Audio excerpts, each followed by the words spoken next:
Welcome aboard, it's Captain G with the Turn 2 recap of our YouTube war for HBG's Operation Barbarossa. Alright, so I'll start in the south. The Germans continued to press their advantage. We did a combat crossing of the southern river, so we can put pressure on the Crimea and Sevastopol, and also on heading east to the Don River, before the Soviets had opportunity to build any strength out here. And you can see he's starting to pull his forces up as a blocking force already. Also started the encirclement of Kiev. He had pulled his forces back now. He has no supplies. These units are the ones that are trapped because he blew this bridge. I forgot to put my bridge marker. I'll just borrow one for now. He did blow that bridge since he had pulled his forces across and moved that fast movers here to get them out of Dodge and his infantry here. So he is effectively blocking Manstein's force. So we're going to have to do a combat crossing across the river. Guderian's on the other side coming this way. He blew a lot more rail to slow down the German movement. And up here in the north, the armies for Kleist and Bush pushed up from their crossing points on Barbarossa Day 1, crossed up here through these bridges that we had secured that he never got the chance to blow, and then the fast movers pushed up towards Leningrad, but it may be too little too late because he's already moved the Second Army here, which has all this force right here to secure this factory. I was hoping to get up here before he could get there to secure the factory. And you see he's reinforced Leningrad. That wafer thin margin stopped the Finns from taking it, and that's going to cost me in the long run because that's going to preserve build points for him, and he's just going to continue to get stronger up here in the north. I've got to land these tactical bombers. I forget where he said he wanted them, so that's my to-do. He did roll his first partisan roll. He got an 8.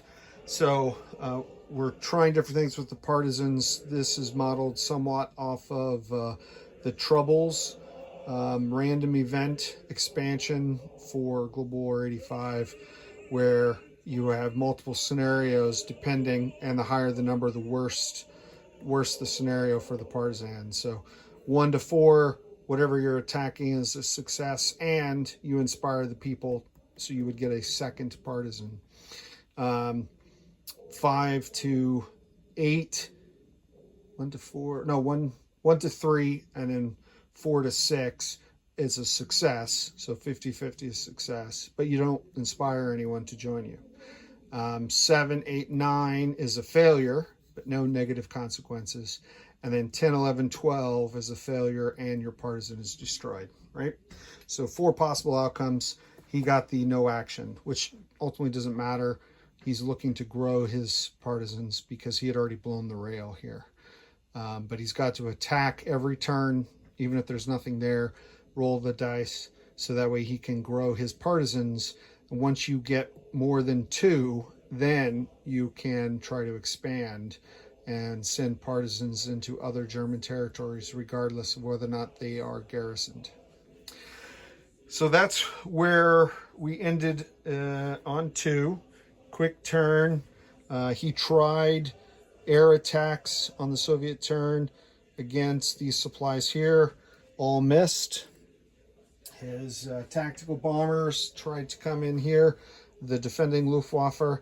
I had 3 dice and I got 2 out of 3 hits, which was very effective. So shot down 2 of his tactical bombers. The remaining force, though, did destroy one of my trains.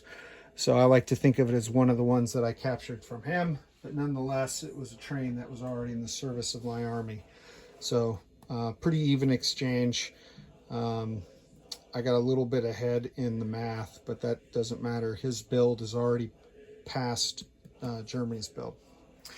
The big news for this turn is actually the weather and the initiative roll for the next turn. So the weather is good.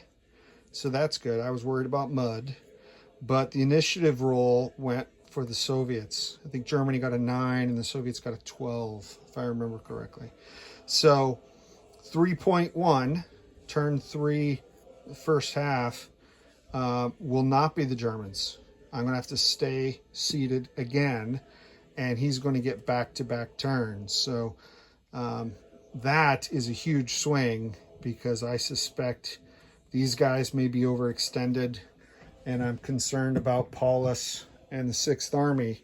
They crossed down here without supplies, expecting me to repair this bridge and then bring in reinforcements and bring in supplies down here from Massey's Italian army group. But he gets to go again. He's got infantry here. He's got some air. He does have these fast movers that he pulled out of Kyiv. So we'll see what he does. On 3.1, which is a Soviet turn. Initiative you roll for every time. And the Soviets won. So this is Captain G for Flak 88. Over and